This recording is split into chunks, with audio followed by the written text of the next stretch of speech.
think about something they're grateful for right in this minute, and bring that up. Let us know what that is. So who'd like to start with that? I'll start. I actually posted this on Facebook, that there were actually 5 different things that I posted that were a consequence of COVID-19 that were actually positive. And one of them was that I've had this chronic cough for 11 years. And I finally, in frustration, found this clinic in New York City that deals in coughs. And I had made an appointment with them to go see them when I was going to go out there for a wedding the end of May. The wedding got canceled, and I debated, I should cancel this appointment. But for some reason, I didn't. And they contacted me and they said, we're doing online virtual visits now. And I said, great. And I'm getting help with my chronic cough, and they've pretty much cured it. That's amazing. And how did they cure it? Good. It was it's behavioral, so no medicine. So they had me do some certain techniques to stop me from coughing. And I'm still working on those techniques. So it's not like it's done, I'm cured, but I have to do certain things whenever I feel the urge to cough, and they seem to have helped. Nice. Good. Yeah. Thanks, Terry. Somebody else? I'm grateful. I'm grateful for those people. For me, they're right in the middle of it. And Bonnie's not here, but for Lawrence and Bonnie, they not only feed me, but they also showed me where the heronry was, the rookery was on Sunday.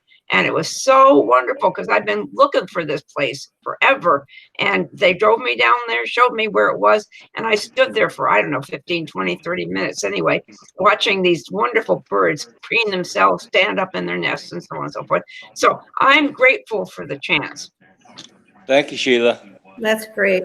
Hey, Sheila, is that down by Fay Bainbridge? No, it's over on Lovell, between Okay. between Parfit and Winslow Way. Okay, great. Thanks. Sheila, that was a great picture you posted.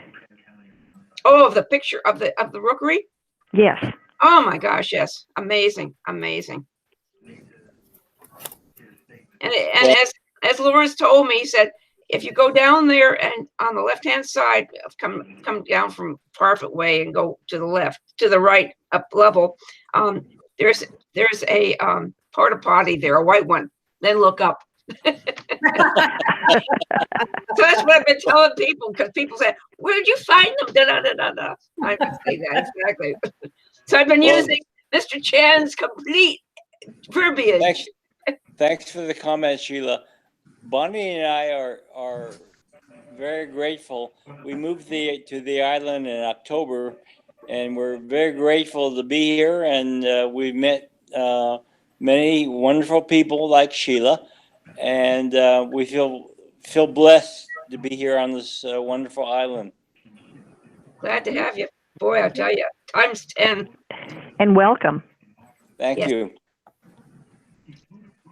Oh, and by the way, the Chans do exist below their neck level. Just like the rest of us. I mean, now I know they really do have feet and Oh, stuff. I see. Yeah.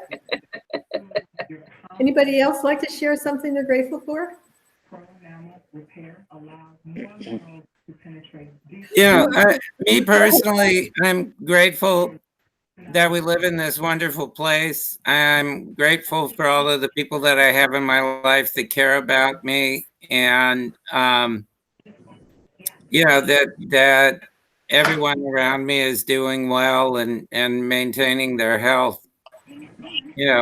So, and I'm grateful that I get to do that. I'm volunteering to do things like this that make me feel connected to other people. Yes. Thank you, Bob. Oh, you're most welcome.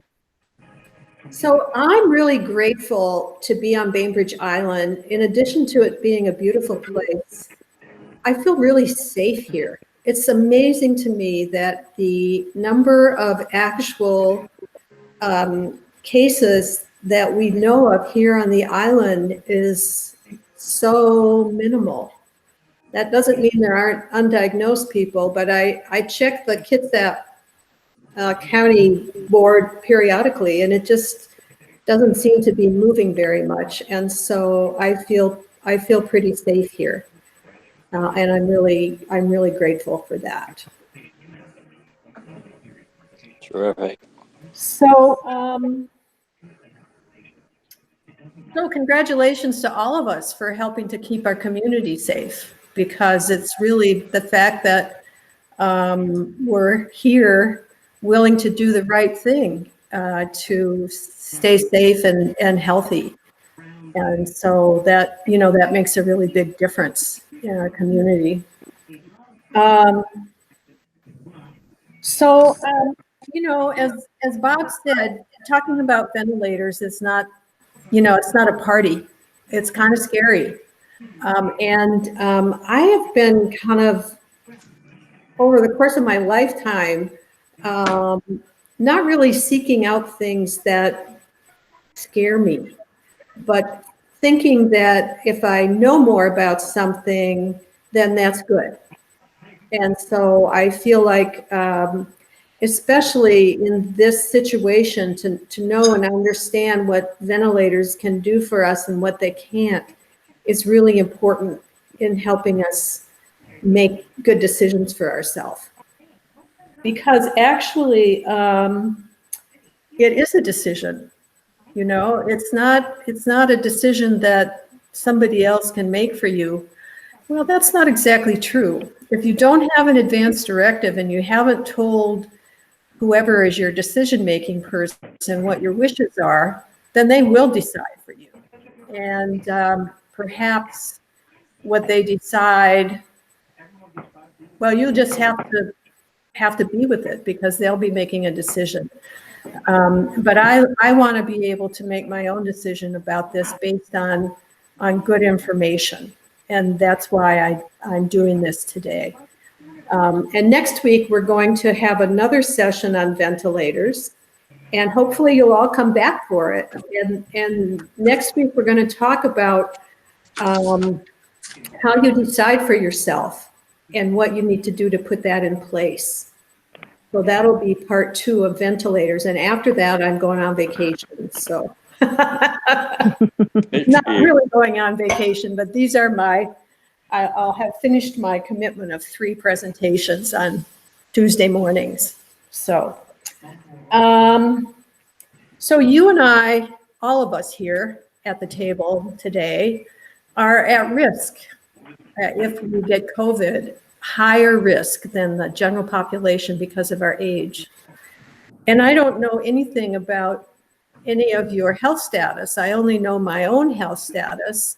But if we have underlying conditions, and as well as being over 60, we're all over 60 as far as I can tell, maybe well over 60, then we're at even higher risk if we should contract the virus. And that's why it's just so important that we keep ourselves safe.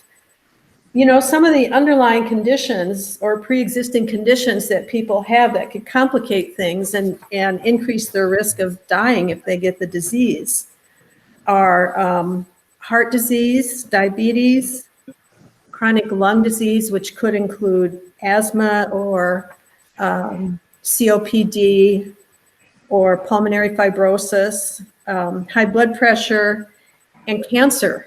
Any of those can make us more vulnerable to the virus if we get it. So it's really important, besides being, for myself, over 70, if I had any underlying conditions, which I feel fortunate I don't, it's important to keep myself safe and keep my family safe. After we show a video in a little bit, I'm going to also review the underlying conditions again. So I'm assuming that you've all heard people say at various points, if I ever blah, blah, blah, just pull the plug. right? People say that, don't they? Just pull the plug. And usually when people say just pull the plug, they're talking about ventilators. There isn't much else you could do in the hospital to keep yourself alive, really, if you needed help, life support, than have a ventilator. There is some basic, very complicated life support if your heart isn't working, various kind of external pumps and all that kind of stuff. So that's a vital organ that might be able to get some help on a short term. And then, there are also transplant options, but, we're not talking about that. We're talking about pulling the plug here. And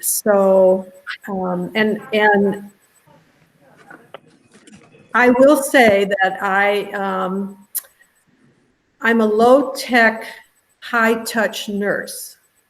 I mean, I never really worked in a hospital, certainly not in an ICU. So when I decided to do this talk on ventilators, I realized I really had to study up. And then the process of that, I came across a video that we're going to watch now. It's a 15-minute video, and it was put together by a doctor who's retired. He's also in the high-risk group for age right now. And he lives in Seattle. His name is Jim DeMaine. If some of you may have seen a film that I've shown around the island called Speaking of Dying. I know, Terry, that you've seen it. And Jim has a very small part in the film. He's talking about CPR. And if you go down in the street in Seattle, in other words, you're passed out in the street, and your heart stopped, chances are you're going to get CPR and taken to the hospital. So that's his part in the film. But in real life, he was a pulmonologist and a critical care doctor. So he knows a lot about ventilators. He knows a lot more than I could ever learn in a week. So I decided to let him talk. So you want to start that up for us, Bob? Good, thanks.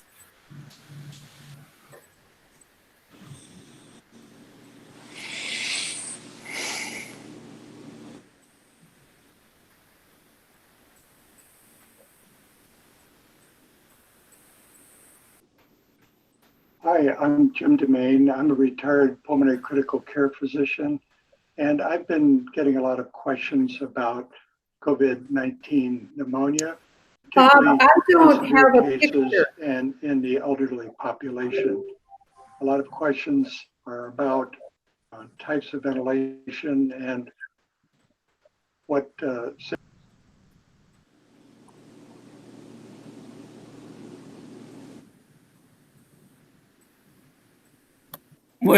Are you able to see the picture now? All I have is a black screen. I don't know about anybody else. If everybody else can see it, then that's fine. I've seen it many times. I've got a picture. Oh, there we go. Yeah. There he is. Yeah, it just takes a second sometimes. Okay, Okay, we'll begin again. thank you.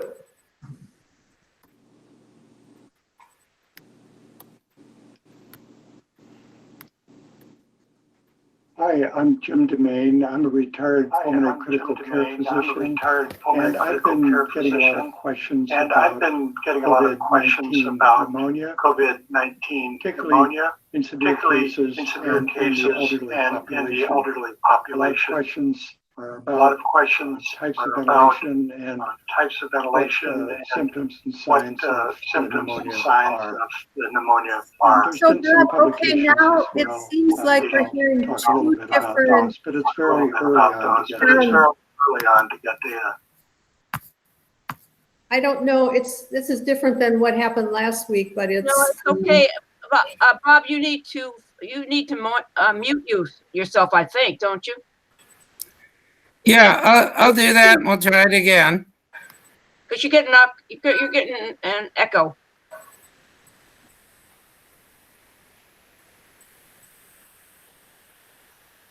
By the way, this session is not on a beach in Hawaii somewhere with nice waves and palm trees.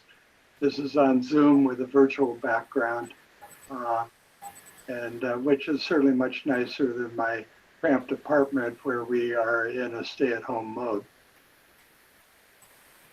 The COVID-19 pneumonia appeared to have started in Wuhan, China, as people know, and has spread now around the world. There's been quite an outbreak here in Seattle, and other cities are experiencing significant outbreaks, particularly in New York, that appears to be spreading. Today is April 1st, and it looks like things won't peak for another 2 to 3 weeks.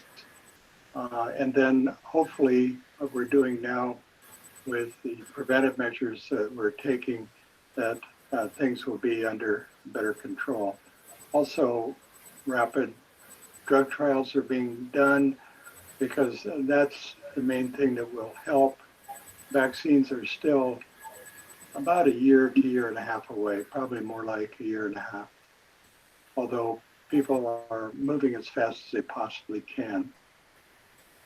The COVID pneumonia in a small number of people can cause severe pneumonia. Most of the time, at least in 80% of the people, it behaves more like a cold.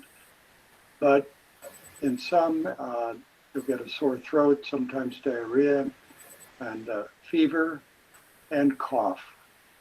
The shortness of breath becomes the disabling factor along with the cough. And of course, the disease is spread by what we call droplet nuclei, which spew out of the mouth, even with normal conversation, but even more so with a cough. It also can be picked up from surfaces, so washing hands and not touching the face is very important. But the pneumonia presents to a physician in an unusual way because it can progress rather rapidly and is a rather diffuse pneumonia causing a condition we call adult respiratory distress syndrome. On X-ray and CAT scans, there are diffuse abnormalities in a patchy area throughout the lung fields. This causes shortness of breath and oxygen desaturation. Normally, we can measure oxygen quite easily by putting a small clip on your finger, which measures your oxygen level on a percentage basis. And normally, that's well above 90%.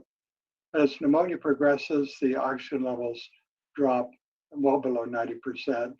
And this means that the hemoglobin isn't able to carry enough oxygen out to the lung tissues.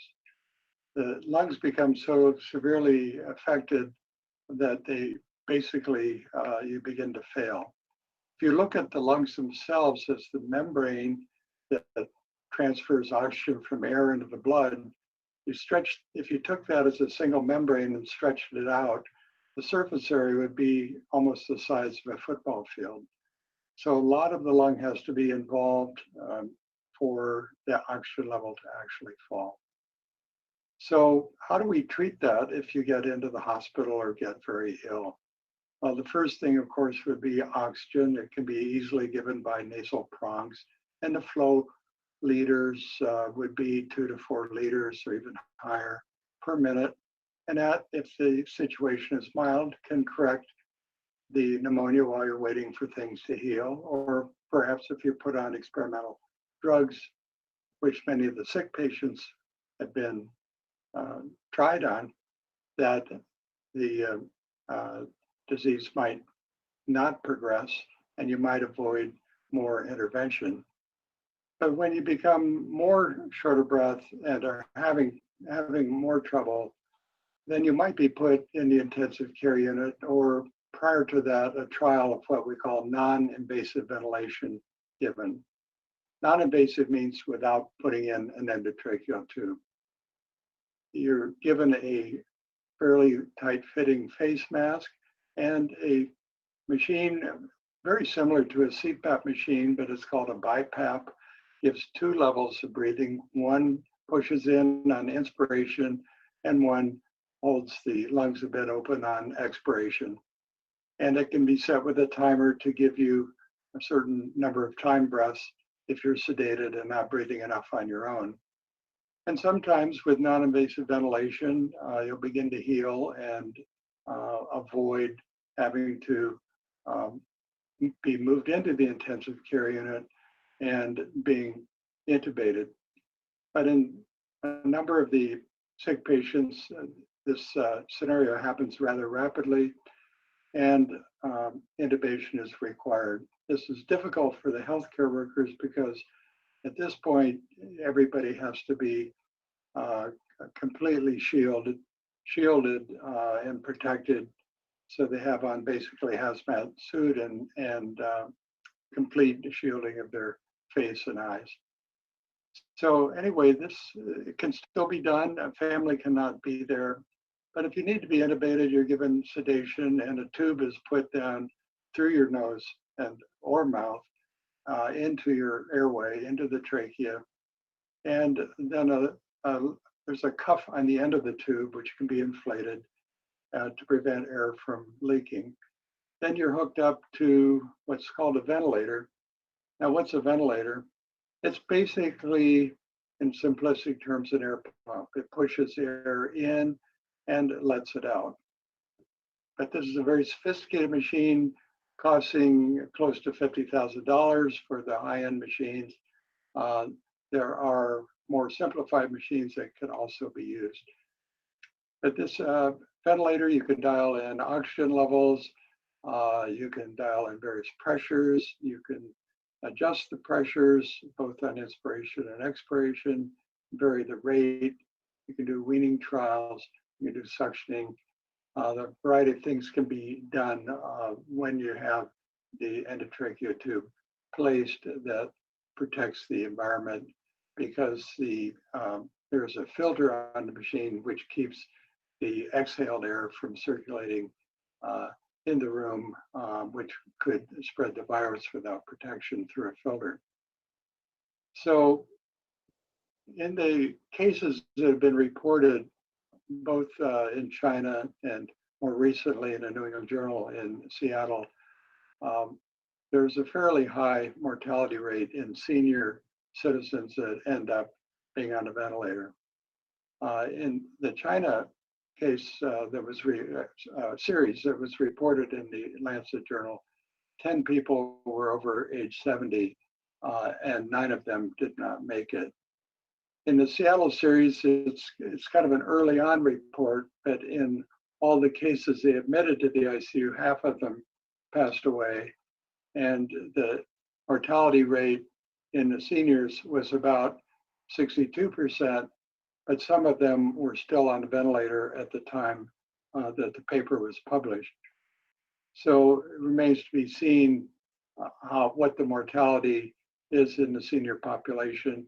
And some of that will depend on the amount of frailty the individual has and underlying diseases, such as diabetes, hypertension, kidney disease, and underlying heart or heart failure. So we have to ponder as seniors, I'm now 81, as if we did get a severe COVID-19 pneumonia, what would our options be? Well, some might want to try a trial of intubation, saying, intubate me, give me a good try for a week or two, but if I'm not going anywhere, if I'm not improving, please remove the tube and treat me with care for comfort. At this point, the palliative care team would move in, use drugs like morphine and sedatives, and help to manage the dying process. Another decision you have to make if you do go under a trial like that, if your heart stops, would you want to have CPR? And a number of people in our age group at that point, I think, would elect not to have cardiopulmonary resuscitation, because if the lungs are failing and that causes the heart to fail, the outlook for CPR would be very minimal. You can also decide that I would not want intubation. That's called do not intubate. They would write DNI on your chart and DNR. in that situation, you'd give it your best shot with what we would call conservative treatment, which is supportive, with non-invasive ventilation, with trials of drug therapy. But a big problem that people are facing when they do go into the ICU, and this is true for both staff and for patients, is that the patient is isolated and cannot communicate with family. Now, iPads are being used, other tablets to have virtual communication with families, and that's good. And even documents can be signed, at least verbal permission given for various things. And I would imagine application program like DocuSign could be used, which does suffice for legal signatures. But it's a good time now to think about these things ahead of time. It's a time to update conversations with your family. I've mentioned two websites below on this video. One is Prepare for Your Care, which you can Google. It's a wonderful starting conversation, has all the forms, videos, and walks you through the needed conversation. Another is called the Conversation Project, which was started by Pulitzer Prize winner Helen Goodman. And her mother had what she would describe as a bad death. So she has taken upon herself to gather experts and put together the Conversation Project, and this is well worth looking at. And Randy Curtis, who runs the Palliative Care Excellence Program, Palliative Care Center for Excellence here at the University of Washington, has an article referenced there on having end-of-life conversations. This is something that I've been involved with in my retirement and off and on during my whole career, is talking to patients and families. And the time to do this is really when you're not in a critical situation. So please do have the important conversations. Consider what your values are, what your biggest hopes or fears are. Not only talk about them, you can write them down in an essay. Make sure that you fill out the appropriate advanced directives. And it's very useful to have the POLST form, that stands for Physician Orders for Life-Sustaining Treatment, the bright green form. Here at Skyline, everybody puts these forms in a hanging folder under their kitchen sink.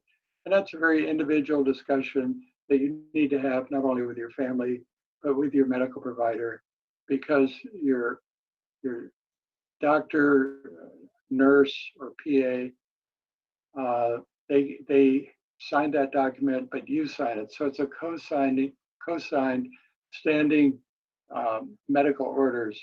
And people that are in the medical field will adhere to that, and that document would follow you on the gurney if you're taken, for example, by Medic 1 to an emergency room.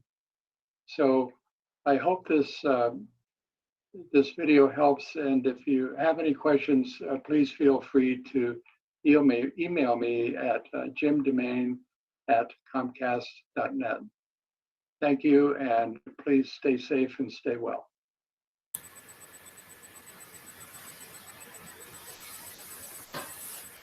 Hi, I'm Jim Demain. I'm a retired pulmonary. We're done with Jim Demain for now. Thanks, Jim. So that's Jim Demain and what he has to say about ventilation with COVID. I'm wondering if anybody has any comment they'd like to make or ask a question, which I may or may not be able to answer, but I do know how to contact Jim and get back to you.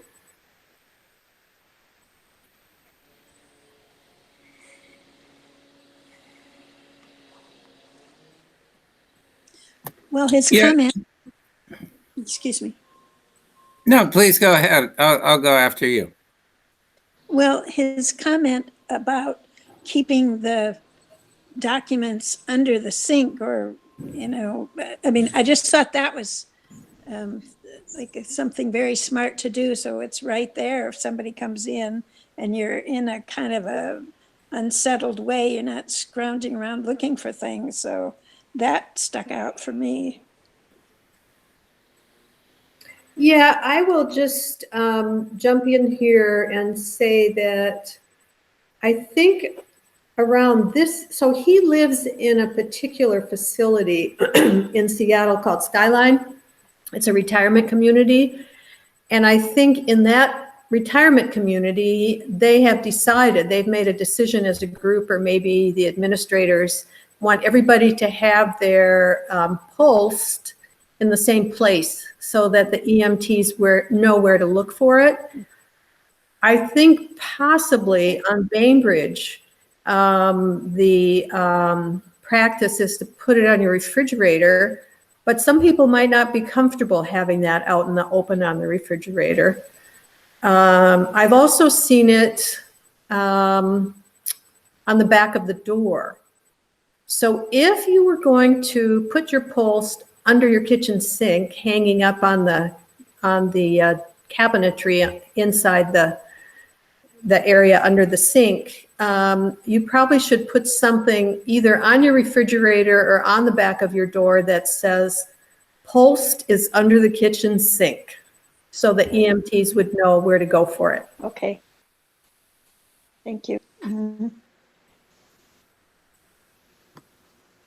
Yeah, and I was just going to comment. At one time, I worked in the healthcare industry. I worked in critical care units, and it's really important to have the conversation well ahead of time, because things like being intubated and having CPR performed on you, those are traumatic and very painful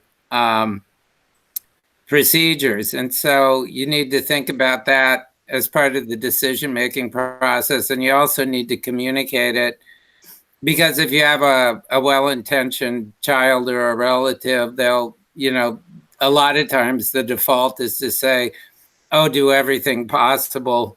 And there's no regard to the trauma that actually is inflicted on the person that's being treated.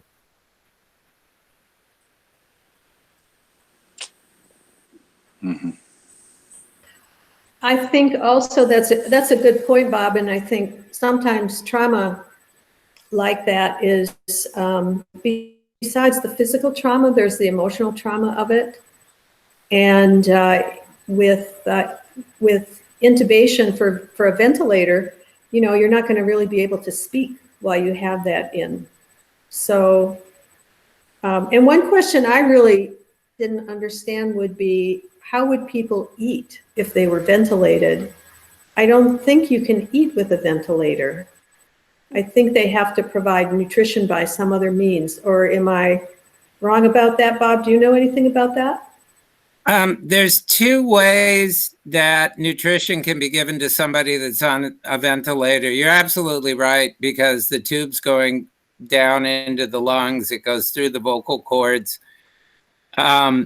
So they can put in what's called the central venous catheter. They use one of the big veins, like the subclavian vein. And they put in a large bore. Think of it as like a super IV. And then they give fluid called hyperalimentation fluid. So it's a specialized IV solution. It has protein, it has carbohydrates, it has minerals in it. And so the nutrition is given continuously via IV. They can also put down a nasogastric tube, and just like it sounds, it goes through your nose down into your stomach, and then they deliver nutritional fluids through the tube. Right. So the first one you described, is that known as TPN? Correct. Okay. Correct. I didn't call it that because I didn't know how many people would be familiar with that. Yeah, nobody probably, unless anybody else here maybe has medical experience or training. But thank you. I appreciate your input there, because I need to know that. So thanks. Yeah. And if anybody's interested, TPN stands for Total Parenteral Nutrition. So, like if you're in a situation where that's being discussed, that's what they're talking about. Mm-hmm. Yeah. Okay. Any other comments or questions? So, I have a few more things to say. It's 12:10, but I think we'll keep going for a little bit longer. The underlying preconditions, I think that Dr. Demain mentioned, include heart disease, diabetes, any kind of chronic lung disease like asthma or COPD, also high blood pressure and cancer. And cancer treatments also, you could have a depressed immune system then as a result of that, so you're at high risk. And the main reason that people would be in the hospital if they have the virus is because of the breathing problem. A lot of the symptoms of the virus can be managed at home, and so people stay home. But if you're diagnosed, or even if you're not diagnosed and you have shortness of breath, it's really important at our age to check in with your doctor right away so that that can be assessed. Early on in the virus, I was experiencing shortness of breath. And it was a little scary back then because they didn't really have much testing available, and you really had to have a fever or a cough to be tested. If you're just short of breath, that wouldn't get you tested back then. So I waited it out until it got more severe, and then I got in touch with my doctor, and I actually had a video appointment with him. In my situation, I happen to have chronic gastritis, and whenever I've had a flare-up of the gastritis, I have had symptoms of shortness of breath. So, there are other things that can cause shortness of breath. Most people with gastritis don't have shortness of breath, but for some reason, that's how it works in me. So it's just really important, if you do have shortness of breath, to contact your healthcare provider so they can decide if you need to get tested and figure out what your plan is. Everybody with the virus does not get hospitalized. You really have to have severe shortness of breath to go in the hospital. Otherwise, you would stay at home. If you don't have a caregiver at home to take care of you, I'm not really sure what they do about that, but the healthcare people will help you sort that out. So don't be shy about contacting your doctor if you're short of breath or you have a persistent dry cough or a fever, because the earlier you get into a medical setting where you can get treatment, the better you'll be. There are also some things that you can do. Well, before I go there, I will say that, this video was made in April, and now there has been some evidence that the antiviral remdesivir has some impact on COVID. And what it does is it can shorten the time that people are in the hospital.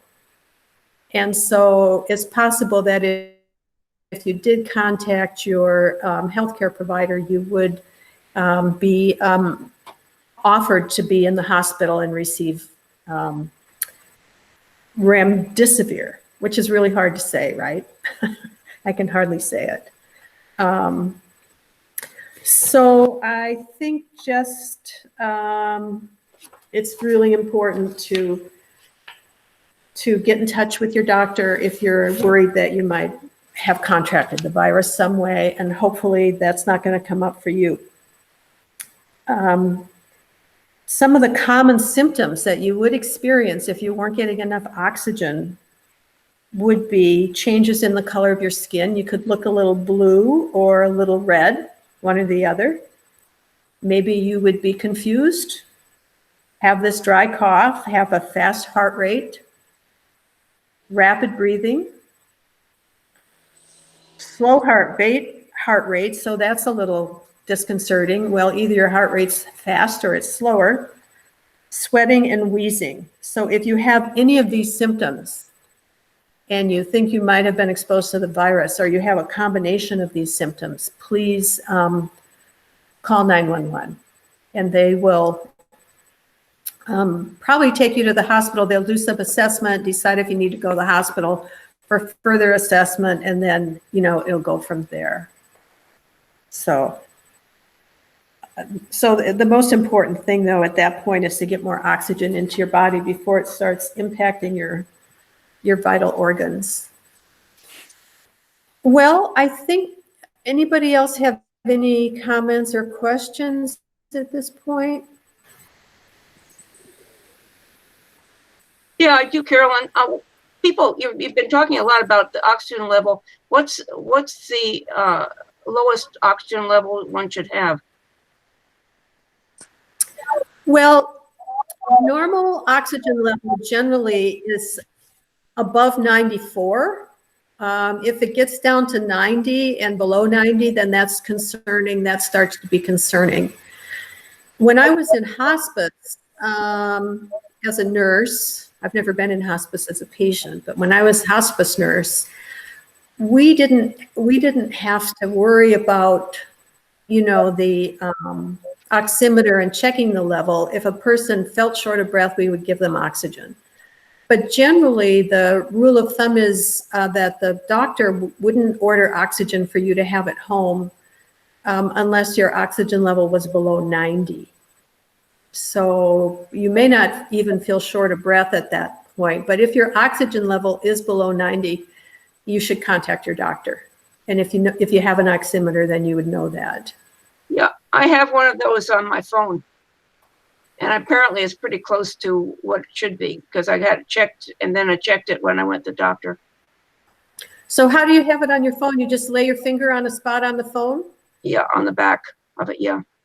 It measures, cool. not only, it measures the heart rate, measures stress level, measures the oxygen level. Is that an app that you got for your phone? Yeah, it's through the Samsung. Okay. Thanks for sharing that. Sure.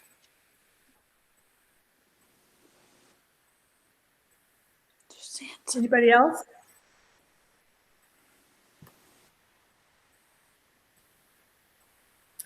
So next week I'm going to be talking a little more specifically about risk factors, and also a very simple document that you can fill out that you can add to an existing advance directive that you have. Or if you don't have an advance directive, you can still use this just for the COVID situation and think about completing an advance directive. And if you want to talk to me about doing that, we can talk about that also. But we'll specifically be talking about the virus and what you can do to put your wishes about going into the hospital and having a ventilator, or not doing that. So you can put that on paper and have a conversation with your family or whoever your decision makers are about that, about those decisions. And they can be an addendum to your current healthcare advance directive, or as I said, if you don't have an advance directive yet, you can just have that to inform medical people if you had to go to the hospital. So thank you very much for showing up today for this difficult topic. Really, I appreciate it a lot, and I hope that it's been helpful for you. Reed will be sending out to people that have their membership at the senior center an email with a document that is a handout for today. There's a lot of resources on there for you. You can, there's some YouTubes that you can watch, and also some things that you can look at and read. So be on the lookout for that. I don't know if he sends that out today or tomorrow or what his practice is on that, but you should be getting that. And Terry, I'm thinking you're probably not a member at the senior center, but I can send you that document myself because I know. I am you- a member. Oh, you are? Great. Yeah, Perfect. Then you'll get it yeah. from, okay, Thank you. good. All right. Well, I'm going to say goodbye. Thank you. Thanks, Carolyn. Thank you very Thank much. you. Thanks, Karen. Thanks, Carolyn. You're welcome. Thanks.